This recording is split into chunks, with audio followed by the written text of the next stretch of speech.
Hello friends, आज मैं आपको वेयर द ट्रूथ लाइज ये 2005 की एक मर्डर मिस्ट्री मूवी एक्सप्लेन करने वाला हूँ। रिपोर्टर एक बुक के लिए इन्वेस्टिगेशन कर रही है और सारी चीजें बाहर निकल रही है। यही इस मूवी की स्टोरी लाइन है। वीडियो स्टार्ट करने से पहले मैं आप सबसे एक रिक्वेस्ट करना चाहता हूँ। अगर आपको वीडियो अच्छी लगती है तो प्लीज इस वीडियो को लाइक और कमेंट जरूर कर दीजिएगा। इससे चैनल को बहुत सपोर्ट मिलता है। अब बिना किसी देरी के मूवी को एक्सप्लेन करना स्टार्ट करते हैं। मूवी के फर्स्ट सीन में ही हम टीवी के दो एंकर्स देखते हैं। एक का नाम है लैनी और दूसरे का नाम है विंस।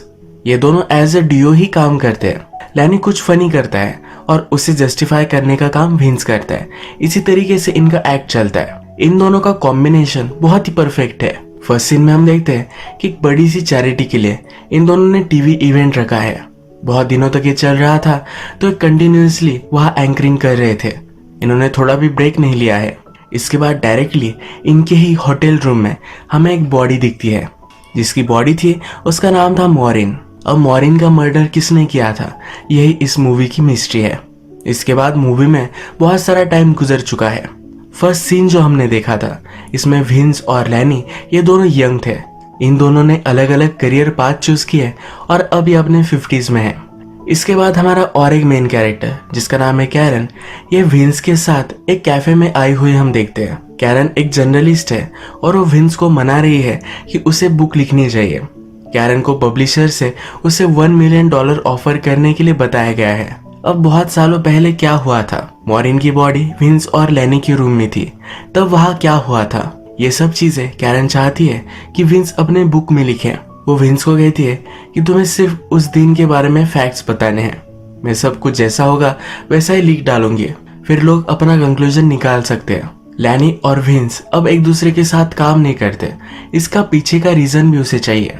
विंस का करियर पहले जैसा नहीं रहा, उसे भी पैसों की जरूरत है तो इसके लिए वो इस डील के लिए मान जाता है। अब हमें मूवी में पता चलता है कि जिस तरह से विंस अपना बुक लिख रहा है उसी तरह से लैनी ने भी अपना बुक लिखना स्टार्ट किया है। लैनी के पॉइंट ऑफ व्यू से अब स्टोरी आगे बढ़ती है। लैनी की राइटिंग अनसेंसर्ड है। वो जैसा था वैसा ही सब कुछ बताता है। वो कहता है कि जब हमने चैरिटी के लिए इवेंट किया था वहां पर एक छोटी पोलियो की लड़की भी आई थी। उसे लाना उसकी पब्लिसिस्ट का आइडिया था। बिजनेस पॉइंट ऑफ व्यू से यह अच्छा हो सकता है ऐसा उसे लगा था। रात में उसकी पब्लिसिस्ट के साथ ही वो इंटीमेट हो गया। उन्होंने जब रूम सर्विस मंगवाई तब वो कार्ड लेकर मॉरिन आई। मॉरिन वही लड़की है जिसकी डेथ बाथटब में हुई थी। मॉरिन भी लेनी की बहुत बड़ी फैन थी। वो कॉलेज में जर्नलिज्म पढ़ रही थी तो इसीलिए उसे लैनी का इंटरव्यू चाहिए था। लैनी के पब्लिसिस्ट ने उसे मना कर दिया पर फिर भी लैनी एक पेपर पर नोट लिख देता है। उसे बाद में आने के लिए कहता है।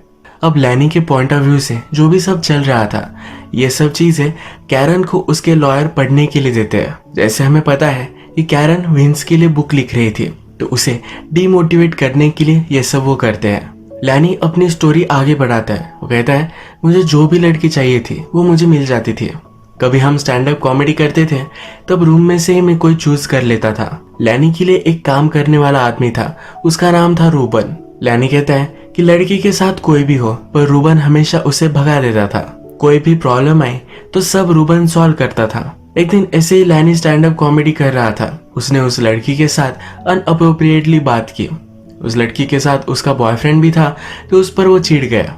उस बॉयफ्रेंड ने लैनी को गालियां देनी स्टार्ट कर दी। लैनी ने फर्स्टली इसे जरा सीरियसली नहीं लिया। लैनी जू था तो उस बॉयफ्रेंड ने उसको जू पर भी गाली दी। लैनी इस पर बहुत ही चिढ़ गया था पर विंस ने उसे कंट्रोल करने के लिए कहा। विंस उस लड़की के बॉयफ्रेंड को बाहर लेकर गया। प्राइवेट जगह पर ले जाकर उसे बहुत मारा।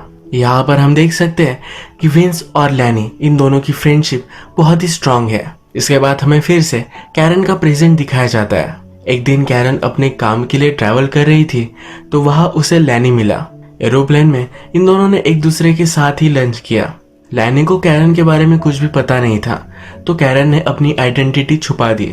उसने कहा कि मैं एक स्कूल टीचर हूँ। इन दोनों में बहुत सारी बातें हुई और एक दूसरे को वो लाइक भी करने लग गए। लैनी कैरन को उसके अपार्टमेंट तक छोड़ने के लिए आया। कैरन उसे ऊपर नहीं ले जाना चाहती थी पर वो कहता है कि मैं सिर्फ तुम्हें तुम्हारे अपार्टमेंट तक छोड़ दूंगा। आज हम दोनों कुछ भी नहीं करेंगे। लैनी उसे उसके अपार्टमेंट में छोड़ देता है और जाते जाते कहता है कि कल मेरा शो है, उस शो के बाद मैं तुम्हें कॉल करूंगा, उसके बाद हम मिलेंगे। ऑफिशियल फर्स्ट डेट पर वो फिर जाने वाले हैं। अब हमारी स्टोरी फिर से लैनी के पॉइंट ऑफ व्यू से आगे बढ़ती है। जैसे हमें पता है कि लैनी और विंस का टीवी का एक बड़ा इवेंट था। इस इवेंट के बाद ये बहुत ही एग्जॉस्टेड थे, पर फिर भी उनका एक स्टैंड अप कॉमेडी का इवेंट था जिसके लिए उन्हें आना पड़ा। ये इस इवेंट में नहीं जाना चाहते थे, पर जिस आदमी का ये इवेंट था वो एक गैंगस्टर था। उसका नाम था सैली। सैली गैंगस्टर था, पर फिर भी उसके लिए सब पुलिस काम करते थे। उसने विंस और लैनी के लिए एक बड़ा सा स्वीट बुक किया था। अंदर जाकर जब इन्होंने देखा तो वहां मॉरिन की बॉडी पड़ी हुई थी। अभी स्टोरी लैनी के पॉइंट ऑफ व्यू से चल रही थी, पर यह सब उसने मैन्युस्क्रिप्ट में लिखी हुई है। यही मैन्युस्क्रिप्ट लैनी के लॉयर कैरन को भेजते हैं। वो उसे डीमोटिवेट करना चाहते हैं। टीवी इवेंट के बाद रात में क्या हुआ था अब हमें इस मैन्युस्क्रिप्ट से पता चलता है। लैनी कहता है कि सब काम कर कर वो एग्जॉस्ट हो जाता था। थोड़ा सा रिलैक्स होने के लिए ये दोनों गोलियां लेते थे। टीवी इवेंट खत्म कर जब वे दोनों अपने रूम में आए तब गैंगस्टर ने उनके लिए बहुत सारे गिफ्ट भिजवाए थे। इसमें लॉबस्टर्स, कुछ फ्रूट्स बिक रहे थे। ये उसके लिए स्टैंड अप कॉमेडी का एक इवेंट करने वाले हैं, इसलिए उन्हें गिफ्ट देता है। फिर लैनी कहता है कि उस रात मैंने मॉरिन को कॉल किया। मॉरिन के साथ उसने एक प्रोस्टिट्यूट को भी मंगवाया। लैनी और विंस इनके साथ फिर इंटीमेट हो गए। ये सीन यही खत्म होता है। कैरन को अभी भी ये सब बिलीव नहीं होता, क्योंकि हमेशा लैनी बहुत ही एक अच्छा आदमी है ये वो बिलीव करती थी। लैनी की स्टोरी में उसने कहा है कि उसने प्रोस्टिट्यूट मंगवाई थी, पर वैसा कुछ भी नहीं था। उस रात उनके रूम में सिर्फ मॉरिन आई हुई थी। सुबह होने पर लैनी कैरन को कॉल करता है। ये डिनर के लिए एक चाइनीज रेस्टोरेंट में आते हैं। इस डेट पर कैरन लैनी से कहती है कि मैं हमेशा से पब्लिशिंग में काम करना चाहती थी। वो लैनी को सजेस्ट करती है कि तुम्हें भी बुक लिखनी चाहिए। लैनी कहता है कि मैं मरने के बाद ये पॉसिबल है, और लिटरली, क्योंकि अगर उसने अभी ये बुक लिखी तो बहुत सारे लोगों को वो अपसेट करेगा। वो अपने दिल की बात उसे कहता है। वो कहता है कि जब तुम एक बुरे आदमी हो और तुम्हें प्रिटेंड करना पड़े कि तुम अच्छे हो तो यह बहुत ही डिफिकल्ट होता है। लोगों के बारे में, बाकी सब चीज़ों के बारे में वो जिस तरह से फील करता है, अगर उसने उसी तरीके से बुक में लिख डाला तो बहुत लोगों को हर्ट करेगा। शेफ को लैनी ने कहा था कि जो भी स्पेशल हो वो सब लेकर आओ। इस डिनर में लॉबस्टर भी है। वो चिढ़कर शेफ से कहता है कि इतनी बार मैं तुम्हारे यहाँ आया हूँ, कभी भी मैंने लॉबस्टर ऑर्डर नहीं किया, तुम क्यों ये लेकर आए हो। इसके बाद लैनी अपने आप को कंट्रोल करता है और ये सही से बातें करते हैं। इसके बाद ये दोनों रात में इंटीमेट हो जाते हैं। नेक्स्ट डे कैरन को उसके पब्लिशिंग हाउस में बुलाया जाता है। वो उसे कहते हैं कि विंस को उसके बुक के लिए तुम अलग अलग क्वेश्चन पूछने वाली हो। मॉरिन के साथ क्या हुआ था ये इन्फॉर्मेशन बहुत ही इंपॉर्टेंट है, तो ये कैरन को किसी भी हालत में लानी है, क्योंकि ये पब्लिशिंग कंपनी विंस को $1 मिलियन पे कर रही है। ये इनके लिए बहुत ही इंपॉर्टेंट है। कैरन अब और भी इन्वेस्टिगेशन करने के लिए मॉरिन की मदर के पास पहुंचती है। मॉरिन के जाने के बाद उसके पेरेंट्स का बहुत ही बुरा हाल हो चुका था। फादर की डेथ 6 ईयर पहले ही हो चुकी है। मदर कैरन को बाहर लेकर आती है। वो कहती है मॉरिन के फादर ने उसकी अस्थियां लेकर यहाँ एक पेड़ लगाया था। इस पेड़ को देखकर हमेशा उसे मॉरिन की याद आती है। कैरन मदर से पूछती है कि विंस से मैं बहुत सारे क्वेश्चन पूछने वाली हूँ, अगर आपको कोई क्वेश्चन पूछना है तो मेरे थ्रू आप पूछ सकते हो। मदर कुछ भी क्वेश्चन नहीं पूछती है। इसके बाद कैरन जिस दिन मॉरिन की बॉडी मिली थी उस क्राइम सीन पर जो पुलिस ऑफिसर था उसे मिलने के लिए आती है। जो स्टोरी उन्होंने न्यूज़पेपर वगैरह में बताई थी यही स्टोरी फिर से पुलिस ऑफिसर उसे बताता है। कैरन के फोर्स करने के बाद वो कहता है कि मॉरिन के बॉडी पर मार्क्स थे। ये मार्क किस वजह से थे ये किसी को भी पता नहीं चला। बाद में कैरन ने इस पर बहुत सोचा। उसके बाद उसे रियलाइज हुआ कि लैनी को लॉबस्टर नहीं पसंद। जिस रात मॉरिन लैनी और विंस के रूम में आई थी उस रात गैंगस्टर ने इन दोनों को लॉबस्टर गिफ्ट किए थे। एक पूरा क्रेट उसने भिजवाया था। वो फिगर आउट कर लेती है कि उस रात ही मॉरिन की डेथ हो चुकी थी। उस लॉबस्टर्स के क्रेट में ही मॉरिन की बॉडी को उन्होंने डाल दिया था। इसके बाद हम देखते हैं कि कैरन डायरेक्टली विंस के पास आती है। विंस कैरन को अपनी स्टोरी बताना स्टार्ट करता है। एक दिन कैरन को सुपरमार्केट में रूबन मिलता है। ये लैनी के लिए काम करता है। कैरन और लैनी जब इंटीमेट हुए थे तो लैनी सुबह में ही निकल गया था। उसके बाद उसने कभी उसे कॉल ही नहीं किया। लैनी से कैरन बहुत ही गुस्सा है। रूबन कैरन को कहता है तुम्हारे साथ जो भी हुआ वो बुरा हुआ, पर लैनी तुम्हारे लाइफ में नहीं है, यही तुम्हारे लिए सही है। क्योंकि लैनी एक अच्छा आदमी नहीं है। ये कहकर वहां से वो चला जाता है। अगले दिन कैरन फिर से विंस से मिलने वाली थी। विंस को एक स्कूल के फंक्शन में बुलाया गया था, तो वही उसने कैरन को भी बुला लिया। इस स्कूल फंक्शन में एलिस इन वंडरलैंड ये प्ले करने वाली एक ब्यूटीफुल लड़की थी। फंक्शन हो जाने के बाद विंस बहुत ही एग्जॉस्टेड था, तो कैरन को उसने नेक्स्ट दिन आने के लिए कहा। नेक्स्ट दिन कैरन जब वहां पहुंचे तो विंस ने कहा कि हमें आज लैनी भी ज्वाइन करने वाला है। कैरन ने लैनी को झूठ कहा था कि वो एक टीचर है। विंस कहता है कि जो भी मैं आज तुम्हें बताऊंगा ये बहुत ही सेंसिटिव है, अगर लैनी यहाँ रहेगा तो मुझे अच्छा सपोर्ट मिलेगा। कैरन इस बात से बहुत डर जाती है। अगर विंस को पता चला कि वो लैनी के साथ थी तो शायद उसकी बुक डील खत्म हो जाएगी। वो डर कर वहां से जाने की कोशिश करती है, पर लैनी बाहर ही था। कैरन लैनी को समझाने की कोशिश करती है, पर वो उस पर बहुत ही चिढ़ जाता है। कैरन अब फिर से लैनी से पूछती है। वो कहती है कि तुमने मेरे लिए कोई मैसेज भी नहीं छोड़ा था।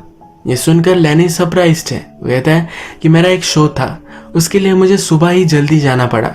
ये आर्ग्यू कर रहे थे, तभी विंस ने ये सब देख लिया। इन दोनों को उसने जाने के लिए कहा। लैनी कैरन से कहकर जाता है कि उस रात जो हुआ था ये बहुत ही सेंसिटिव इशू है। अब शायद तुम्हें उस रात के बारे में कभी भी पता नहीं चले।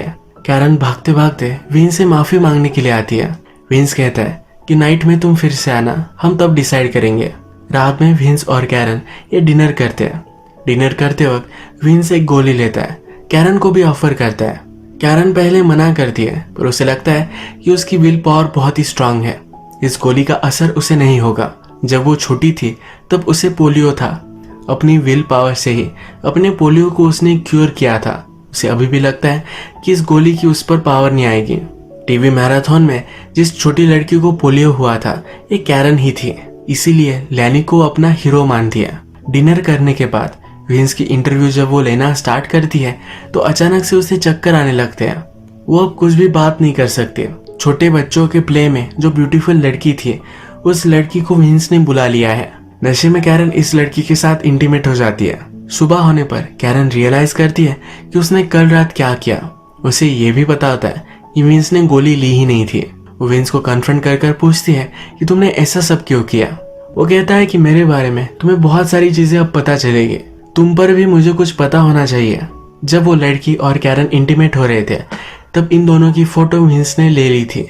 वो अब कैरन को ब्लैकमेल करता है। वो कहता है अब तुमने उल्टी सीधी कोई हरकत की तो मैं सारे फोटोज आउट कर दूंगा, तुम्हारा करियर खत्म हो जाएगा। कैरन इस पर डरती नहीं। वो कहती है कि तुमने कल रात मेरे साथ जो भी किया ये सब कुछ चीजें मैं बता दूंगी। विंस कहता है कि मैंने तुम्हें हाथ भी नहीं लगाया, वो मेरा प्रेफरेंस नहीं है। यही चीज कैरन ने लैनी की बुक में भी पढ़ी थी। कैरन विंस को कहती है तुम्हारी पूरी बुक डील ये मेरे हाथों में है, मेरी वजह से ये सब कैंसिल हो सकता है। विंस गुस्से में आकर कैरन का गला दबाने की कोशिश करता है, बाद में उसे छोड़ देता है। कैरन पूछती है क्या इसी तरीके से तुमने मॉरिन को भी मारा था। विंस कहता है ये सब चीजें तुम लैनी से पूछो। सीन यही खत्म होता है और हम देखते हैं कि विंस उसी होटल में आ चुका है जिस होटल में मॉरिन की बॉडी उन्हें मिली थी। वो बहुत सारी अल्कोहल ऑर्डर करता है। उसके टॉलरेंस से ज्यादा गोलियां लेकर उसकी डेथ हो जाती है।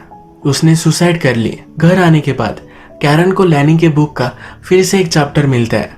मॉरिन से जब वो मिला था तब उस रात क्या हुआ था इस चैप्टर में सब कुछ लिखा हुआ है। लैनी की पॉइंट ऑफ व्यू से अब स्टोरी आगे बढ़ती है। उस रात मॉरिन उसका इंटरव्यू लेने के लिए बहुत ही एक्साइटेड थी। उन्होंने सही से इंटरव्यू कंप्लीट किया। उसके बाद लैनी और विंस ये दोनों मॉरिन के साथ इंटीमेट हो रहे थे। इंटीमेट होते वक्त ही लैनी को पता चला कि विंस गे है। लैनी उस पर बहुत ही चिढ़ गया। उसने कहा कि हम एक दूसरे के साथ ये नहीं कर सकते। मॉरिन को भी ये सब अब पता चल गया है कि विंस गे है। अगर ये बात बाहर निकल जाती तो विंस का जीना मुश्किल हो जाता। मॉरिन उन्हें ब्लैकमेल करने लग गए। उसने लैनी से कहा कि मुझे अब बहुत सारे पैसे चाहिए। वो जर्नलिस्ट ही बनने वाली थी तो इसके बारे में वो लिख सकती है। लैनी भी उसे पैसे देने के लिए मान जाता है। उसने गोलियां ली थी तो उसे बहुत नींद आ रही थी। वो सोने के लिए चला गया। सुबह वो बहुत ही लेट उठा। वो उसकी स्टोरी में लिखता है कि मैंने पूरी रूम लॉक कर ली थी। रात में कोई भी रूम से अंदर बाहर नहीं आ सकता था। उस रूम में मॉरिन, लैनी और विंस सिर्फ वे तीन ही लोग थे। लैनी को 100% मालूम था कि विंस ने ही मॉरिन को मार डाला। उसके बाद उसके साथ वो काम करना नहीं चाहता था। उनका ब्रेकअप हो गया। ये सब स्टोरी पढ़ने के बाद मॉरिन लैनी के पास आती है।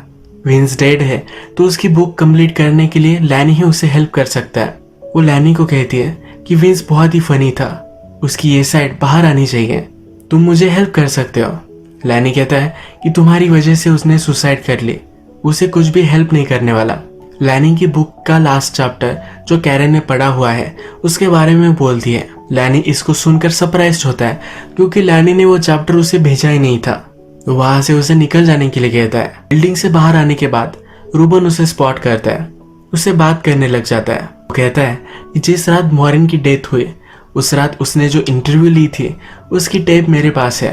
इस टेप से पता चल सकता है कि उस रात एक्चुअल में हुआ क्या था। इस टेप के लिए वो $1 मिलियन मांगता है। ये सुनने के बाद ही कैरन को क्लिक होता है। जब उसने लैनी को कन्फ्रंट किया था कि उसने उसके लिए कुछ मैसेज भी नहीं छोड़ा, तब लैनी सरप्राइज था। लैनी के साथ हमेशा रूबन हुआ करता था, तो शायद रूबन ने ही वो नोट गायब कर दी थी। जो मैन्युस्क्रिप्ट उसे मिली थी ये भी रूबन ने ही डिलीवर की थी। रूबन हमेशा से इस टेप को लेकर विंस और लैनी को ब्लैकमेल करना चाहता था। उन दोनों को गैंगस्टर का सपोर्ट था, इसलिए वो कुछ कर नहीं पाया। गैंगस्टर की अभी अभी डेथ हुई तो उसके बाद वो फिर से ब्लैकमेल करने वाला था, पर अचानक से अब विंस की भी डेथ हो चुकी है। उसके पास जो टेप है वो किसी भी काम की नहीं। उसने फिर लैनी की बुक का चैप्टर कैरन को भेज दिया। अगर वो चैप्टर और रूबन की टेप मैच कर जाते हैं तो ये इन्फॉर्मेशन बहुत ही वैल्यूएबल बनती है। इसके लिए उसे $1 मिलियन मिल सकते हैं। पर कैरन और भी स्मार्ट है। वो कहती है उस रात विंस और लैनी इन दोनों में से किसी ने भी मर्डर नहीं किया था। उस रूम में तुम भी थे। जब सब लोग सोने के लिए चले गए तब तुमने मॉरिन को मार डाला। लैनी को लगा कि सब रूम लॉक थे, पर जब रूबन उसे सुबह उठाने के लिए आया तब उसने सब फिर से लॉक कर लिया था। उसने सब कुछ फिगर आउट कर लिया है। तो रूबन को कहती है कि मैं तुम्हें कोई भी पैसे नहीं देने वाली। रूबन भी वहां से चला जाता है। 20 सालों तक लैनी और विंस एक दूसरे पर शक करते रहे। मॉरिन की डेथ के बाद इन दोनों की लाइफ बहुत ही हार्ड हो गई। इन दोनों में से किसी ने भी मर्डर नहीं किया था। इसके बाद कैरन मॉरिन की मदर के पास आती है। वो उसे समझाती है, कहती है कि लैनी और विंस के बारे में उसे कुछ समझ में आ गया था, इसीलिए उसकी डेथ हुई। मदर चाहती थी कि मॉरिन के साथ क्या हुआ था ये सब कुछ वर्ल्ड को पता चले। मॉरिन मदर से कहती है अगर मैंने ये स्टोरी अब आउट कर दी तो कोई है जो बहुत ही हर्ट हो जाएगा। वो मदर के ही बारे में बात कर रही थी। मॉरिन की सच्चाई अगर मदर को पता चली तो उसे बहुत दुख होगा। मदर भी इस बात के लिए मान गई। ये स्टोरी अब मॉरिन मदर के मर जाने के बाद ही पब्लिश करेगी। इसी तरह से ये मूवी एंड हो जाती है। अगर आपको आज का वीडियो पसंद आया तो प्लीज इस वीडियो को लाइक कर दीजिएगा। मैं बहुत सारी मूवीज लेकर आता रहता हूँ, तो प्लीज इस चैनल को सब्सक्राइब कर दीजिए और बेल नोटिफिकेशन आइकॉन दबाने में मत भूलिए। हम फिर से मिलेंगे और एक नई मूवी के साथ। तब तक के लिए थैंक यू और आप अपने आप का ख्याल रखिए।